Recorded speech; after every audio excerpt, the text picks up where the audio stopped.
छत्रपती संभाजीनगर इथून आता संदीपान भुमरे यांचं नाव पुढे आलंय आणि ते अपेक्षित होतं. पण आता संदीपान भुमरे यांनाच तिकीट का दिलं? संदीपान भुमरे यांचा काय रोल राहणार आहे? आता कुठेतरी संजय सिरसाट यांचंही नाव होतं. पण अशा परिस्थितीत शिवसेनेच्या 2 भागात मतांचं विभाजन करण्यापेक्षा जर भाजपाला ही जागा दिली असती तर काही वेगळी समीकरणं असती का? ह्या सगळ्यांबद्दल अनेक ठिकाणी संशय निर्माण केला जातोय आणि चर्चेचा विषय ठरलाय. या व्हिडिओच्या माध्यमातून या सगळ्यांवर चर्चा करूया. नमस्कार, मी सूरजकुमार उषाबाई सुधाकर आणि तुम्ही पाहताय बोल बिंदास.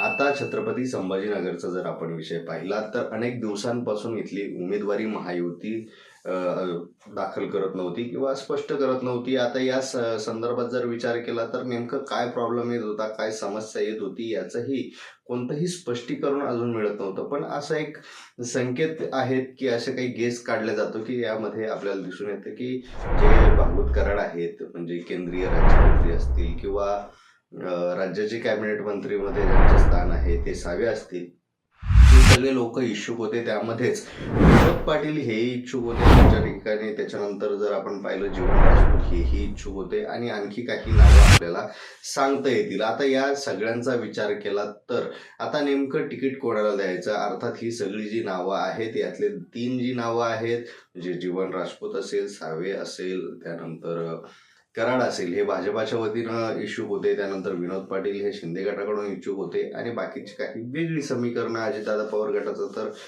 विषयच नव्हता येत. या सगळ्या समीकरणाचा विचार केला तर कुठेतरी शिंदे गट हे आग्रही होतं. पण भाजपाला बऱ्याच दिवसापासून इथं आपलं वर्चस्व स्थापित करायचं आहे, त्या अनुषंगाने त्यांनी भूमिका घेतली होती.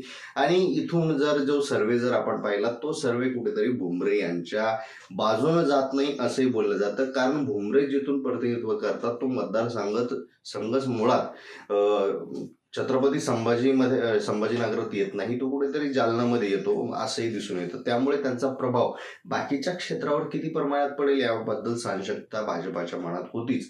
पण शिंदेंनी ही जागा सोडली नाही असं म्हणण्यापेक्षा जे स्थानिक पातळीवरचे नेते आहेत, त्यामध्ये संजय सिरसाट असतील किंवा जयस्वाल असतील, त्याच्यानंतर आपण भुमरे यांचंही नाव घेऊ शकतो. म्हणजे जे काही असे 3-4 जण आहेत त्यांनी पक्क इथूनच आपल्याला लढायचं आहे असं एक त्यांनी धोरण घेतलं होतं. त्यामध्ये अब्दुल सत्तार यांचंही नाव घेतलं जातं.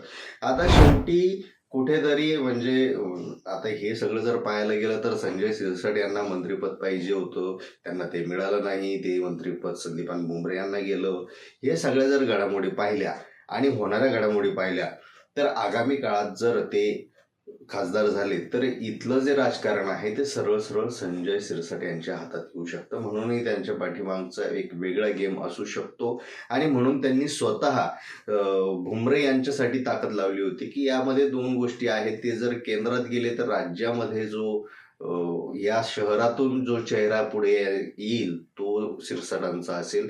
हा पहिलं धोरण. त्याच्या पाठीमागचं दुसरं धोरण असं की जेव्हा राज्य मंत्रिमंडळात समावेश होण्याची वेळ येईल तेव्हा भुमरे हे ऑप्शनच असणार नाही, तर ऑप्शन हे संजय सिरसाट राहतील असंही बोललं जातं. म्हणजे या एकंदरीत विषय जर आपण पाहिलं तर इथून जो काही दबावगट निर्माण केला जातोय संदीपान भुमरे यांच्याकडून, तो दबावगट कमी करण्यासाठी त्यांचं केंद्रात जाणं महत्वाचं आहे. म्हणजे राज्यात आपल्याला जसं पाहिजे तसं खेळता येऊ शकतो अशी भूमिका बरेच शिंदे गटाची असल्यामुळं ही भूमिका त्यांनी घेतली असावी. त्यानंतरचं महत्वाचं कारण म्हणजे सगळ्यात जास्त जर कुठं वणवा पेटला असेल तो छत्रपती संभाजीनगरमध्ये. कारण की इथे त्यांचे विरोधी पक्षनेते जे आहेत अंबादास दानवे हेही इथूनच आहेत. आता मागच्या वेळी दोघांच्या भांडणात इम्तियाज जलील निवडून आले होते. अशामध्ये हर्षवर्धन पाटील पुन्हा निवडणूक लढवण्याचं म्हणत आहे. इम्तियाज जलील आहे, वंचित आहे. ह्या सगळ्यांमध्ये जर आपण पाहिलं तर शिंदे गटही मागे नव्हता. कारण शिंदे गटाचं म्हणणं होतं की जागा मुळात शिवसेनेची आहे. आणि जेव्हा हे वेगळे झाले तेव्हापासून आपण जर इतिहास पाहिला तर सगळ्यात जास्त जे छत्रपती संभाजीनगरमधले ठाकरे गटाचे आणि शिंदे गटाचे नेते आहेत यांचीच जास्त भांडणं, वादावादी, वक्तव्य युद्ध सुरू झालं होतं. आणि ह्या वक्तव्य युद्धाला कुठेतरी आता रणांगणात उत्तर द्यायचं अशी एक भावनाही या दोन्ही गटाच्या मनात होती आणि कुठेतरी असं म्हणलं जातं की म्हणजे खैरे असं म्हणतात की आम्हाला वाटतच होतं की संदीपान भुमरे यांनी मैदानात यावं, अशीही त्यांच्या समर्थकांची चर्चा आहे. आता एकंदरीत याच्या राजकीय घडामोडीमध्ये बऱ्याच गोष्टी आपल्याला स्पष्ट बोलता येत नसल्या तरी काही दिवसांनी आपण त्यावर नक्कीच बोलू. पण म्हणजे आताचा जर विचार केला तर सध्या या गोष्टीवर काय होऊ शकतं, या मतदानावर काय प्रभाव पडू शकतो. आता संदीपान भुमरे यांना उमेदवारी देऊन महायुतीनं स्वतःच्याच पायावर कुल्हाडी मारली आहे का, कारण मतांचं विभाजन होणार आहे.